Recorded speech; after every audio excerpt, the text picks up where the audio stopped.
First of all, just thank you very much, Dr. Azus, for opening his house to us, for hosting this class. Appreciate it very much. So the topic tonight is genetics. Genetics is probably one of the most fascinating current, not creations, but developments.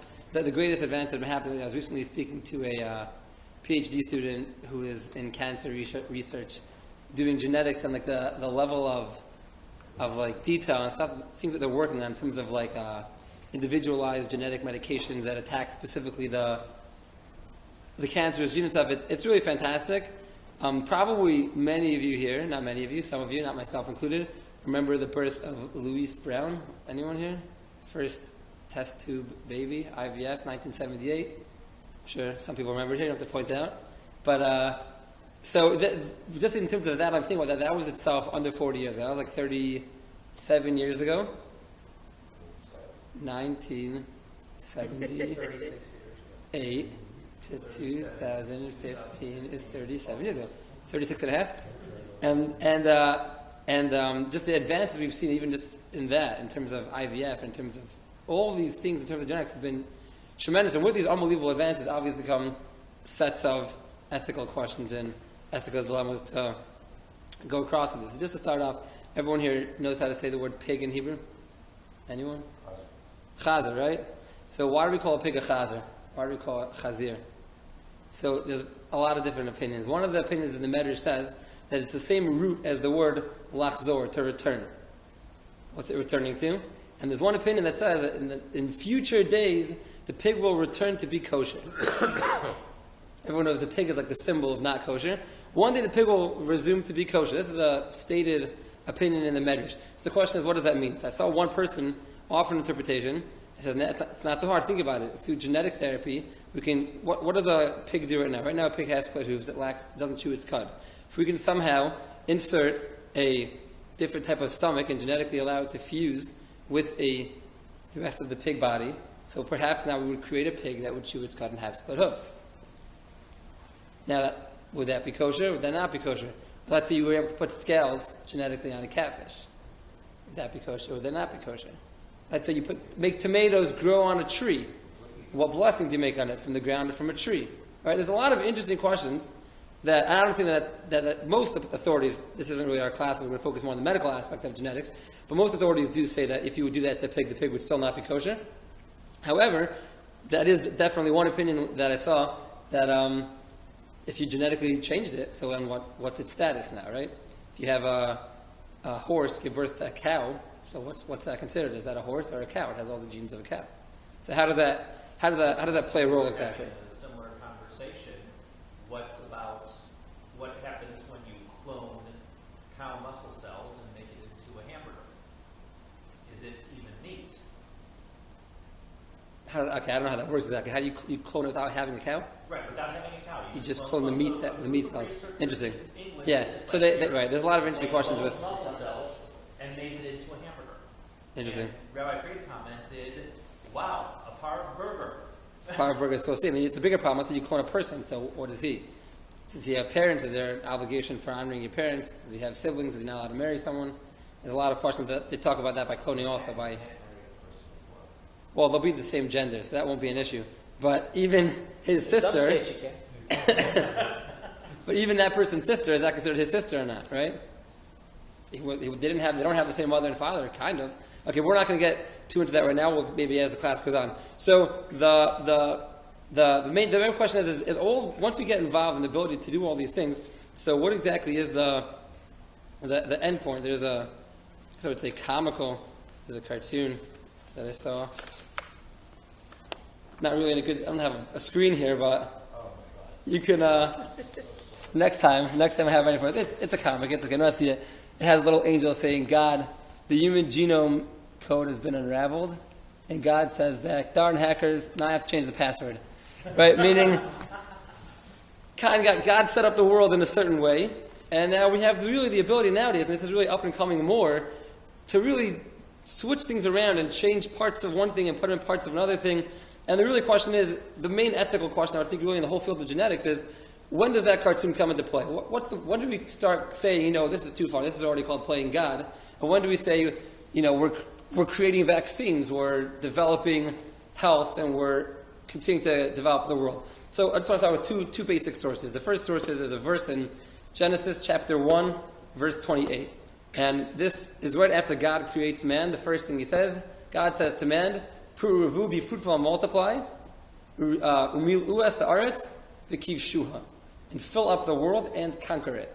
So what does this mean, and conquer it? There's no one to conquer. He's the only man in the world. Right? Who's he conquering? He's it. So Nachmanides writes, early 13th century, late 12th century, he writes that what does it mean in conquer it? Conquer it means conquer the world and develop it with the ability to enhance your life. Meaning, God was telling man, don't just leave the world as it is. Go mine out metals from the ground. Go create couches and chairs. Go make plates. Go make utensils. Go develop the world to have a more productive, advanced world. And this is actually a commandment from God. The first one after be fruitful and multiply, but in that same sentence, God told them, develop the world for the betterment of man.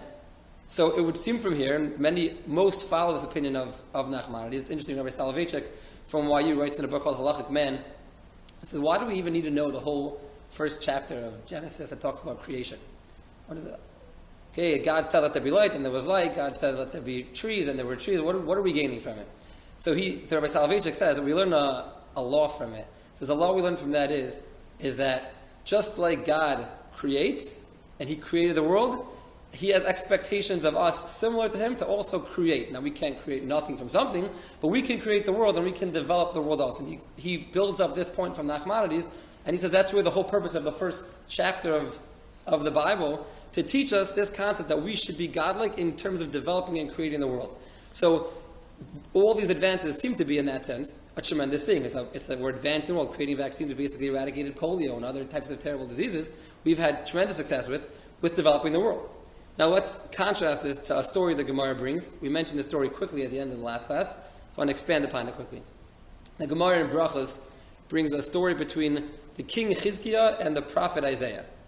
There was a certain strife between them, that the king felt like Isaiah should come to him, and the prophet felt that the king should come to him. And the Gemara says that God is so great that He brings peace between people. What did God do? He made Chizkiah get sick, and He made Isaiah have to now do the mitzvah, the commandment of visiting the sick. So Isaiah comes and he visits Chizkiah, and he comes and he says, Chizkiah, I have a message for you, God. You're going to die and you're not going to live.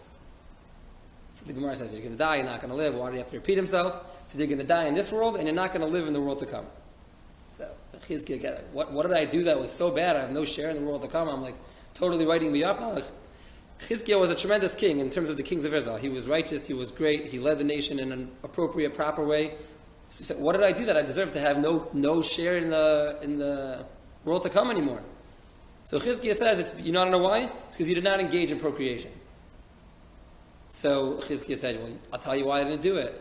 I knew through divine inspiration that my children were going to be terribly wicked, and they were going to lead the Jewish nation astray, and they were going to create a nation of idolaters. So why would I don't want to have children. I'm not going to have children like that. So here, the following, Isaiah responded to him, a very frequently quoted statement in Jewish medical ethics. He said as follows, he said, Bahari kivshi derachmanu, with the secrets of God, what are you playing with? You have an obligation on yourself. You do what you're supposed to do, and let God do what God's supposed to do. Meaning, you knew somehow, however exactly you knew, you had this inspiration, you understood that God was going to make your children be wicked. Okay, you knew that. But what? You have an obligation, a Torah obligation, to procreate, to have children. So, why are you able to choose and decide that just because you think that it's not the right thing to have this child, you can now shirk off your obligation to the Torah, and you can just say, okay, I don't want to have children. So Chizkiah says back to him, I have a great idea. You have a daughter, you're a righteous man, I'm a king, I'm a righteous man, let's make a shadach, right? I'll marry your daughter, and in your marriage and my marriage together, hopefully God will heal me. And sure enough, that's what happened. God healed him, gave him another 15, 20 years of life, and he gave birth to, sure enough, one of the most wicked kings Israel ever had. His name was Menashe, who led the nation totally astray, turned the entire nation into idolaters, exactly as had planned, right, as he knew. Now the question is, it seems to be here a Gemara that says, even though he knew that would happen, one should not make decisions regarding their progeny based on perhaps what they'll bring in the future. So perhaps we can induce from here that let's just take an example. Two parents, both carriers for Tay Sachs. Should they make a decision based on what they think the future will bring in terms of their kid, or in terms of either their kid affecting others? Or can we take that out of the Gemara and say that the same thing would apply over here? Just like you can't make the decision based on what your child is going to do, you can't make that decision based on what your child is going to be. And therefore, if you have an obligation to procreate, and you know there's a strong chance, and let's talk 30 years ago, before there were things nowadays that we maybe can even do things about this, we'll get to there later, concepts like PGD and other things, but in let's say 30 years ago, when you know you had a couple kids already, God forbid, that had Tay Sachs, can you say now, I don't want to fulfill my obligation, I'm going to either sterilize my wife or just use contraception, and we're not going to get pregnant anymore? So this is a huge debate. Rabbi Moshe Feinstein, getting back to what Fred was just saying before, evidently in this community, he was just pointing out that Rabbi Walk is a student from the school of Rabbi Feinstein, and Rabbi Fried is a student of Rabbi Auerbach, and Rabbi Feinstein and Rabbi Auerbach actually debate about this Gemara and this point, and that is that Rabbi Feinstein rules that one is even. Now they're talking about before genetic testing. Really. This is really before a lot of changes have occurred till today. But in those times when they're just working with the fact that they've already had multiple children with genetic disorders, by Feinstein says, since probability-wise, now just scientifically, probability-wise, that both parents are carriers for Tay Sachs, I'd say, right? It's a recessive gene. So there's a 25% chance, right, because each parent has two genes. One is good, one is bad. There's a 25% chance the child will have Tay Sachs. A 50% chance the child will be a carrier from one or the other. And a 25% chance the child will have nothing. So Rabbi Feinstein says, therefore, it's a very likely probability that your child will be totally healthy. Therefore, that doesn't excuse you from your obligation of fulfilling the commandment of having children. But they did have children. The children just died. So now, so they did procreate. Okay, so that gets into a more technical detail of when do you fulfill your obligation of procreation. Okay. Because it could be that even though they had them and they died, or it could be if they had only the same gender, there's certain different legal aspects of when you consider having fulfilled the but is that like obligation. An So age you only definition? You only is it consider what? that you procreated if your children get to be 10? Like, so this is a big halachic dispute when you can fulfill it. Some opinions even hold you only fulfill the obligation of procreation when you have a boy and a girl, and you have a boy and a girl grandchild. There's a lot of different opinions across the spectrum in terms of when you consider having fulfilled it. Let's say you had one child that had Tay Sachs. That everyone agrees if you had one child, you have to have at least two children to fulfill your obligation. So let's say you had one, so now let's just talk in that situation. Can you now say, I don't want to have more children? The question is, are you?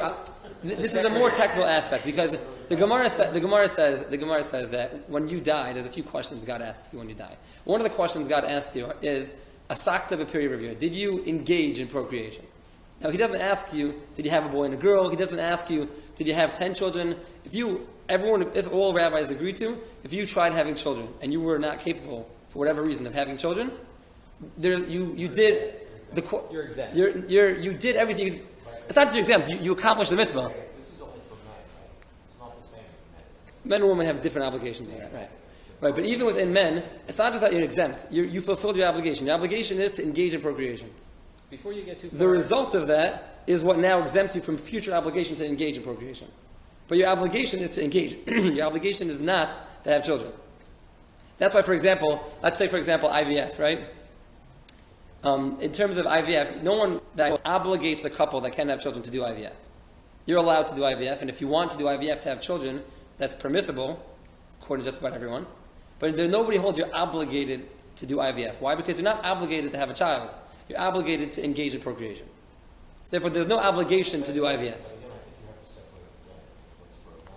Okay, fine. So I think we're talking more men for men. This would be more towards men, correct? For women, she doesn't have the obligation. Correct.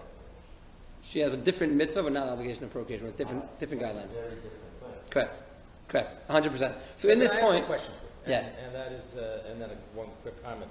What's the Ezekiel Gemara reference? Brachos 10b. Brachos 10. Yeah, I could. It's okay. And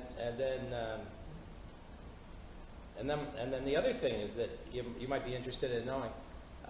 Probably not everybody here knows, but in the mid 1970s, every Jewish male and female who was interested was tested for Tay Sachs. Oh, so we're going to get to that. So We'll we get to that were shortly, all right. tested to see who was a Tay Sachs carrier. And the Federation strongly urged us to get that testing before we got married. Right, so And, there's so a thing called Dor Yesharim nowadays. This was I don't know if- this was just the whole Dallas Jewish community. It had nothing to do with their religious orientation.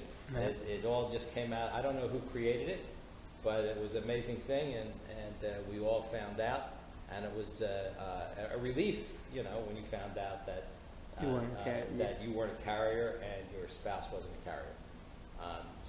And then of course, if neither of you were carriers, you could give that information to your children. So that was a big deal in Dallas in the mid-'70s, way before.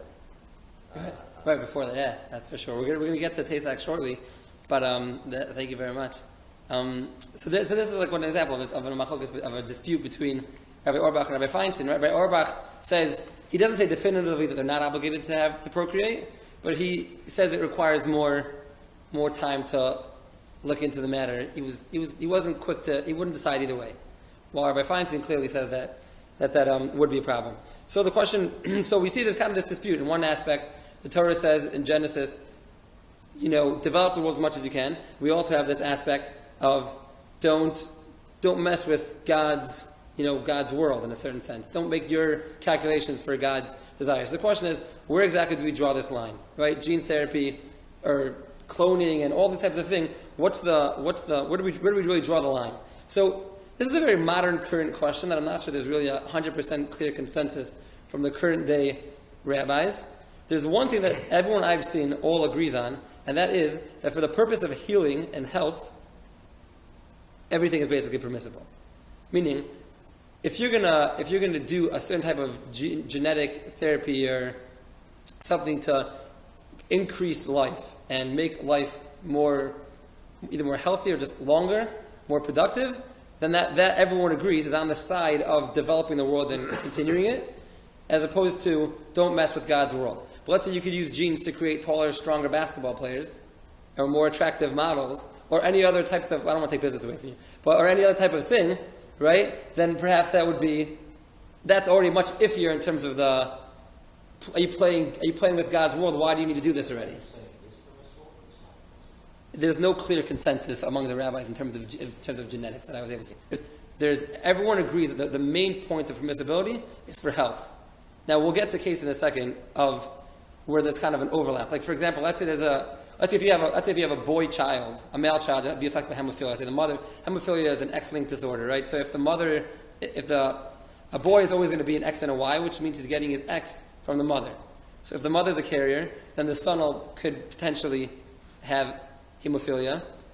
So there is, let's say for example, there's certain things you could do. We'll get in a second. I'll just introduce it now. Is everyone here familiar with the concept called PGD, Pre-Implantation Genetic Diagnosis?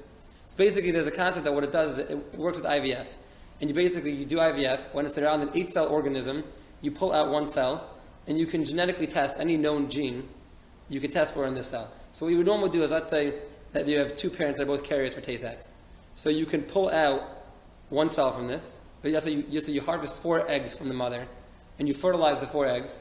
You can take out one cell when it's between a 6 and 10 cell organism. You test that cell to see if it's diseased, if it's carrying the genes for Tay Sachs or not. Any embryos that are carrying the disease, you don't implant, and any healthy embryos you can implant, right? So we'll get there in a second.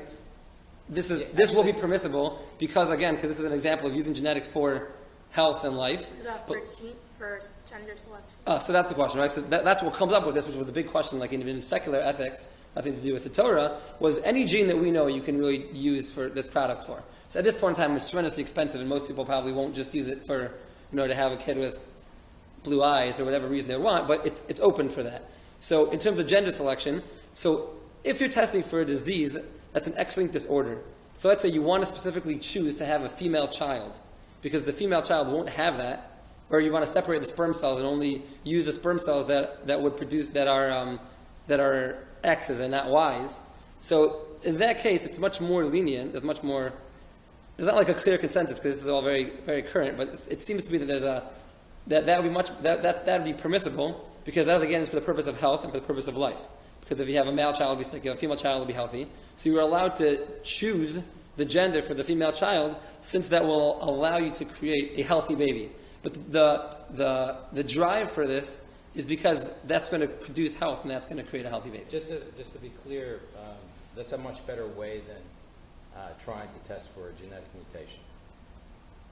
And the problem is that there are genetic mutations that you don't know are pathological. So you only know the ones that we already know are pathological. So if you test for a series of mutations, you may not have the mutation that's actually going to be pathological for a particular kid.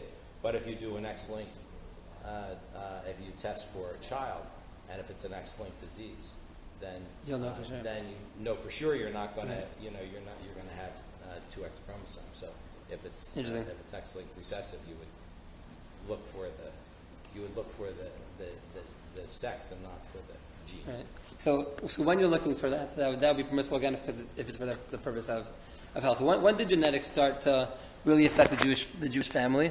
So the first, the biggest starting point was, what we said before, was Tay Sachs. Now Tay Sachs there's two doctors, right? Dr. Warren Tay, Dr. Bernard Sachs. Dr. Warren Tay was an ophthalmologist, and he noticed what he called the cherry red spot in the back of the retina.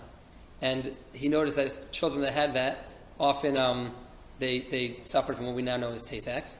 And Dr. Bernard Sachs, he was a neurologist, and he basically discovered that he was the first one to notice the mutations of the cells. He also was the first one to connect it to the Jewish community, and they kind of discovered together Tay Sachs, which years later was they were able to locate the gene. And it's interesting to note that the first gene that was ever identifiable and testable was actually the gene of Tay Sachs, which was done particularly as a service, in a certain sense, for the Jewish community. Because Tay Sachs was, specifically more at that time than now even, particularly a Jewish Ashkenazi genetic disorder. And if you think about it, the Jewish genetics, really the Jewish nation, whatever culture, really played a large impact in terms of this specifically, and we'll see in breast cancer gene also, a major changes in terms of the history of modern genetics. And there's a very interesting thing. He was saying before, in 1978, there was a rabbi by the name of Rabbi Eckstein, E-C-K, Eckstein, and he unfortunately suffered from 4 children dying of Tay Sachs. And this was around the same time that they discovered the gene, and he started an organization called Dor Yesharim. Dor Yesharim is an organization it tests for Jewish genetic disorders. I know that when I was in high school, they had everyone did it, and the way they do it is that everyone basically gets a number. They don't disclose any information, so everyone basically gets a number, and when you're going out with someone or before you go out or whenever you want, you call them up and you tell them the 2 numbers, your number and her number, and they'll either tell you it's fine or they'll suggest that you break up. You won't know what the disease was that was a problem. You won't know anything. They had fear of disclosing information, create certain stigmas and stuff. They didn't want to get involved. Say compatible or incompatible. Right. That's basically all they do. And even if you're incompatible, you don't know who has what and what the problem is at all. Yeah. And they test for a lot of these. And it happens because of him, the numbers of just Tay Sachs births in America they're basically non-existent nowadays. And it's an interesting article I saw. I actually printed it out here. It's a theory. In 2005, there's a theory that says that any genetic mutation, why would it survive? Why does it last past natural selection? A genetic mutation that's not productive and not positive should naturally die out. So there's a theory that says, by definition, if you have a genetic mutation that lasts, there has to be something that explains why it still exists. So, for example, the example he brought, I just saw an article in the Economist from 2005. I have it here. You could read it if you want. It's an interesting article. It's based on another article that I didn't have a chance to go through yet, from the University of Utah, which is 50 pages, something like that. But he brings an example from sickle cell anemia is found specifically by Africans, by African Americans, that they have this genetic disorder. And he says that anyone who has the gene for sickle cell anemia has an immunity to malaria. And the part in Africa where sickle cell anemia really became big was a part of Africa that was always threatened by malaria outbreaks. And that allowed the gene for sickle cell anemia to basically survive past natural selection to allow it to sustain itself to the point that it is now. So he says, so what is it that the Jewish genetic disorders did that allowed them to survive past natural selection? That's his question. And he has a theory here, take it or leave it. This is not coming from me or necessarily the Torah. This is just an interesting article that said that there's another interesting fact out there, and he was the one who's trying to connect them, that of all ethnicities, Ashkenazi Jews have on average a 10 to 15 point higher IQ score than anyone else. And they were always focused on education. And he tries proving that the genes for certain genetic disorders, the neurological effects that they have, also affect brain power, and it has an increased intelligence for carriers of that gene. You could read it if you want to have the article here. You could read it or not. Take it or leave it. It's an interesting. Make sure your kids are Ashkenazis at least, It's okay, you're safer that way. So anyway, it's an interesting thought. Definitely there's some idea behind that. The other idea would be that there was always a very closed community and there wasn't unlimited options of marriage and more basic approach. He discussed that and he has a reason why he doesn't believe that that's true. You can look at it. You're happy, welcome to read it. There are a lot of things like intelligence and height that are very strongly genetically linked. But there aren't specific genes that have a high input into that linkage. Right. So that there might be 1,000 genes equally contributing. So, if you have two twins, they're 80% of height is genetic. Two twins are almost always the same height. Two identical twins are almost always the same height within a very small amount. But if you then do the genetic analysis, you find that there are about 1,000 genes that contribute to that, and no gene contributes more than 1/10% or so. So that it makes it very difficult to genetically program somebody to be smart, or to be smart, or any of those things that are traits, because although they're genetic, the contributions of each gene are so tiny. Interesting. Okay, you don't have to take it or leave it. It's an interesting thought that I never had heard of before. So let's take a name of a couple. I have a name of a couple for me. Guy and girl's name? Yaakov and Sarah. Jack and Jill, Jacob and Sarah. It's only Abram and Sarah, Yaakov and Rachel. It's all good. Either way. But, so here we go. We'll take Abram and Sarah. They were tested. They were already in love. They told them not to get married. They couldn't handle marriage. 3 or 4 months later, Sarah's expecting, and they're a wreck.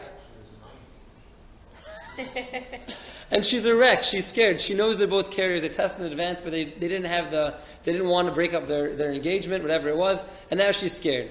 So should we test amniocentesis, CVS, different forms of testing in utero? Should we allow these babies to be tested to know whether or not they have Tay Sachs or not? So here again we come to an interesting dispute, and this is really based on a secondary level dispute, and that is there any permissibility to abort the baby?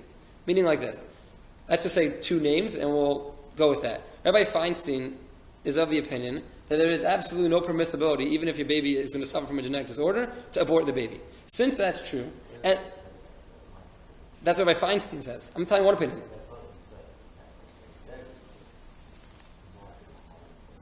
Correct. This is purely from the baby's aspect, but there's no harm. Correct. Sorry, that's true. If there's ever harm to the mother's life takes priority to the fetus's life. When there's no harm to the mother at all, just in terms of the baby's suffering and maybe the parents' psychological difficulty of raising it, whatever the aspects are going to be, Rabbi Feinstein says there's absolutely no permissibility to abort that baby. And since there's no medical technology that can help the baby, you're not going to actually be able to accomplish anything by knowing it has Tay Sachs. It's only going to lead you towards that forbidden act of aborting the baby. Therefore, Rabbi Feinstein says you absolutely cannot check in utero for this for the disease.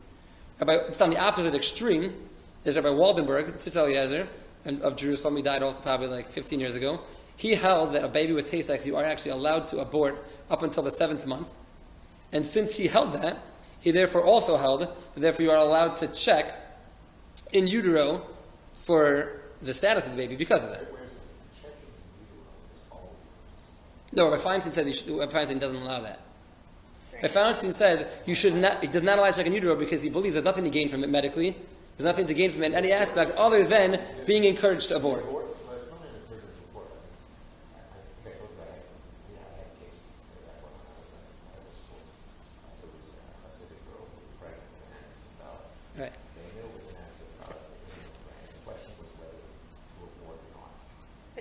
anencephaly is different. They Right, can't no, it is survive. different, but I know they can't survive, but the question is, why should she go through the end of pregnancy and trauma and everything like that? No, it has no brain.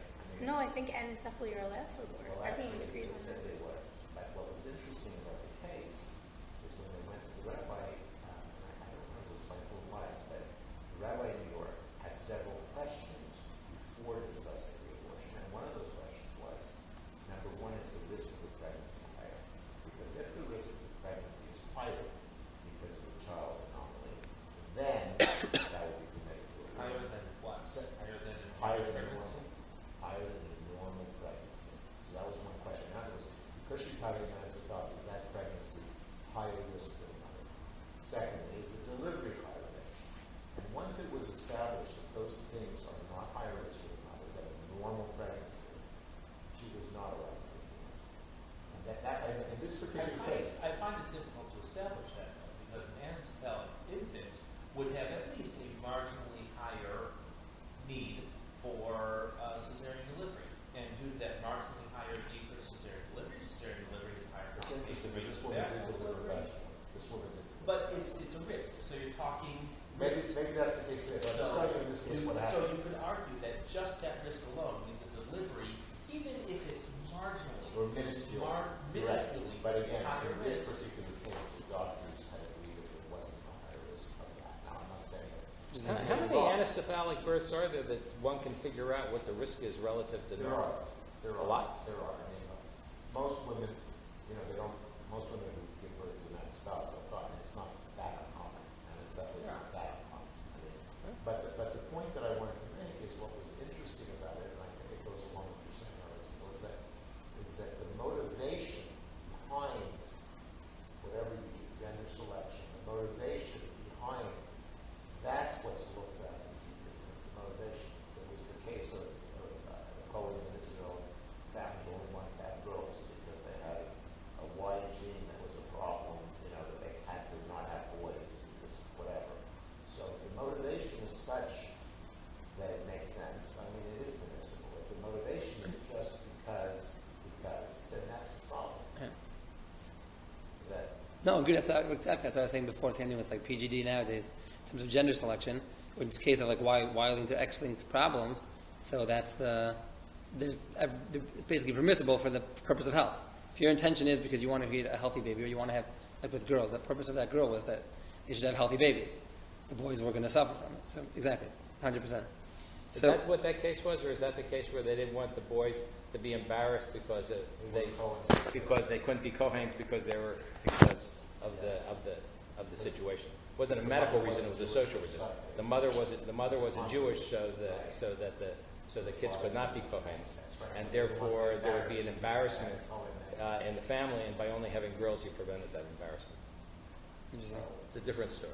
Interesting. So, Rabbi Feinstein actually in this case forbids testing for it even, because he says since there's nothing to be gained medically by testing for it, then therefore there's no. I don't know. Shelley could comment on this because he's more into it, but to me, it's preposterous to tell two Tay Sachs carriers that you shouldn't test your child. Listen, what are you gaining by testing? You say it's peace of mind or not? I just find it hard not to tell.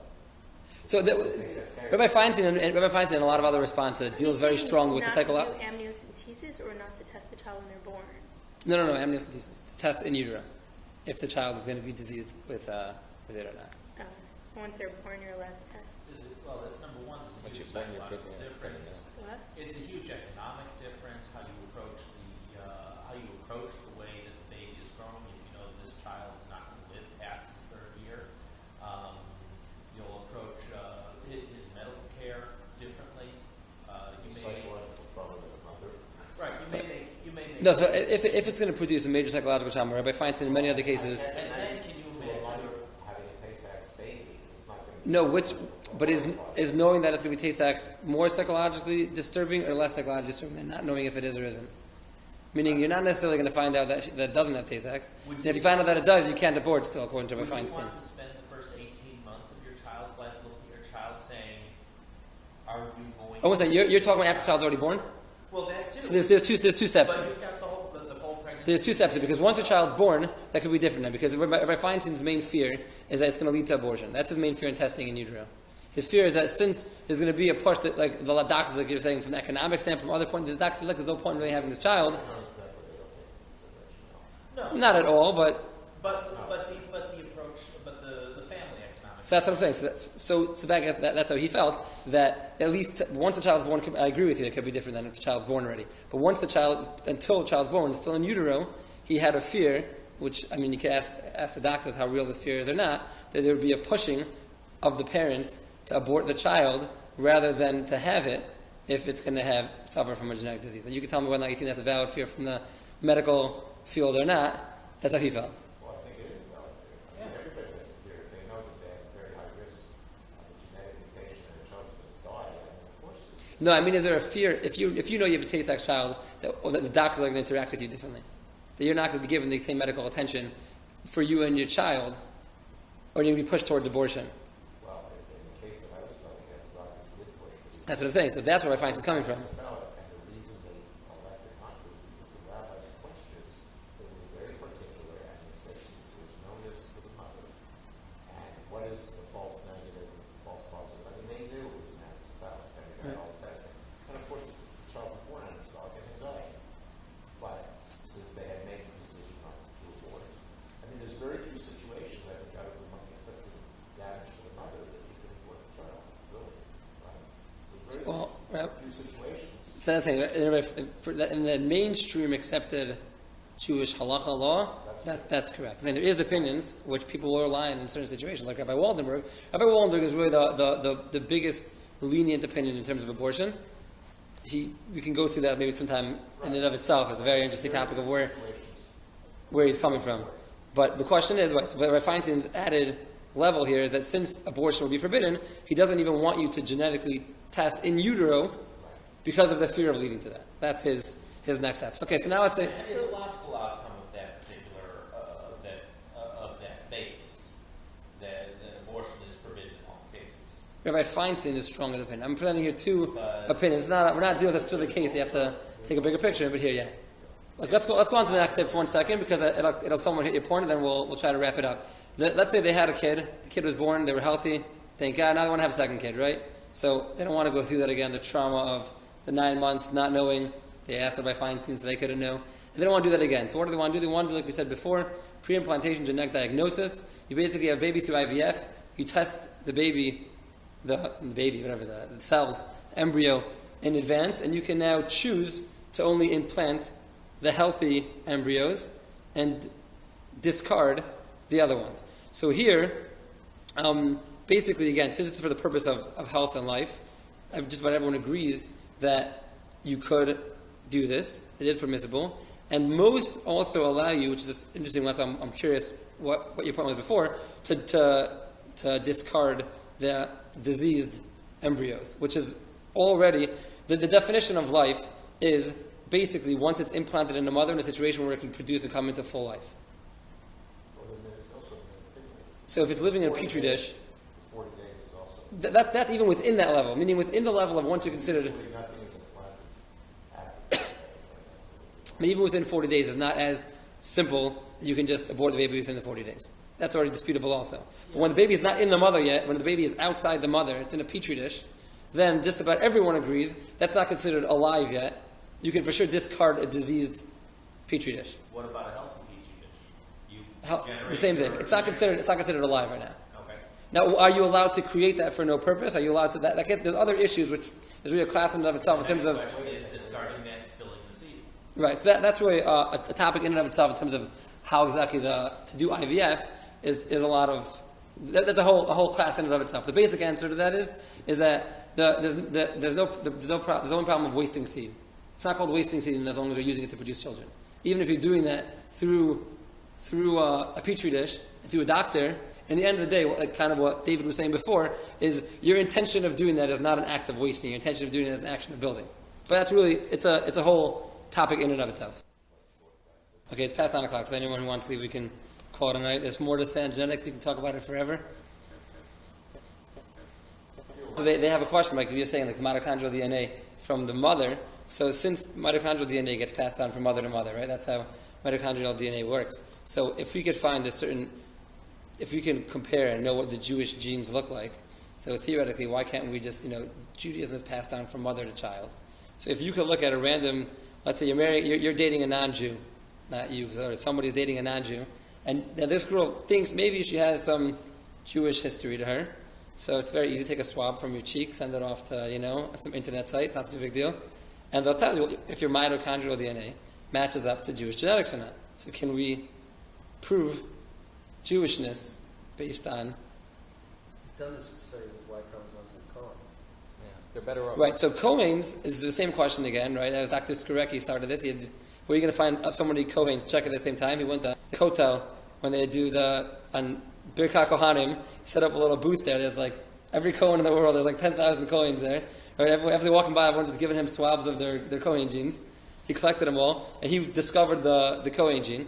But the Kohen gene really means nothing, because if a Kohen would marry a non-Jew, their kid will have the Kohen gene, right? What the Kohen gene means is the Kohen gene means a population of Kohanim that claims to, just based on family oral history, claims to be direct male descendants from Aaron Kohen. The genetic drift on the Y chromosome matches that claim, matches the claim of a single, absolutely incredible. which is amazing, totally amazing. For you before, and that is that you started off with this story about Ezekiel, where you concluded that you should not guess and you should have the kid anyway. But isn't there a Talmudic lesson from the hemophiliacs? Yeah, Where I was going you to discuss have that. A lot of two other things. and you don't continue. So you don't say we had two kids and They- they were hemophiliacs. Why do you Don't not worry about it. Let's Why do you have not another. continue? Huh? You're according to Gemara in Yevamos 64b. The Gemara there says that if you circumcised two hemophiliacs, you don't circumcise the third. Right. It doesn't say you shouldn't give birth to him, because hemophilia is a But problem. you don't circumcise them. You don't circumcise them, don't correct? guess. Right, but I'm saying non-circumcising.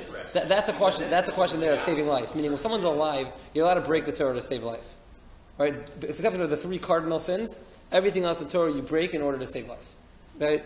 That's the general Torah approach. So you could for sure not have a circumcision if that'll save life. But you wouldn't know until after you did it. You have, Well, that- and you have those- history. You're learning from history. So Right. in the Ezekiel case, you don't have any hit.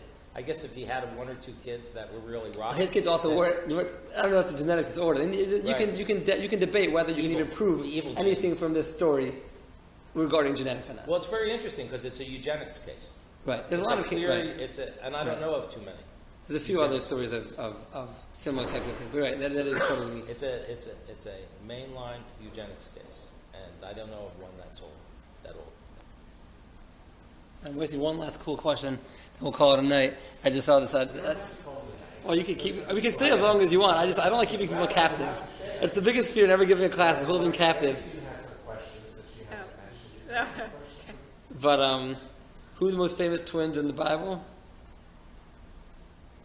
Great selection there. Jacob and Esau, right? Yaakov and Esau, Jacob and Esau. So now the Bible describes the birth of Jacob and Esau, right? Yaakov and Esau. What happened? Esau comes out, and it says Jacob was holding onto the heel of Esau as he came out. Now, fraternal twins have two amniotic sacs. Identical twins generally also have two. Identical twins can share an amniotic sac. Now, if Yaakov and Esau were not identical twins, how is it possible that Jacob was holding on to the heel of Esau? Unless they were identical twins. Why?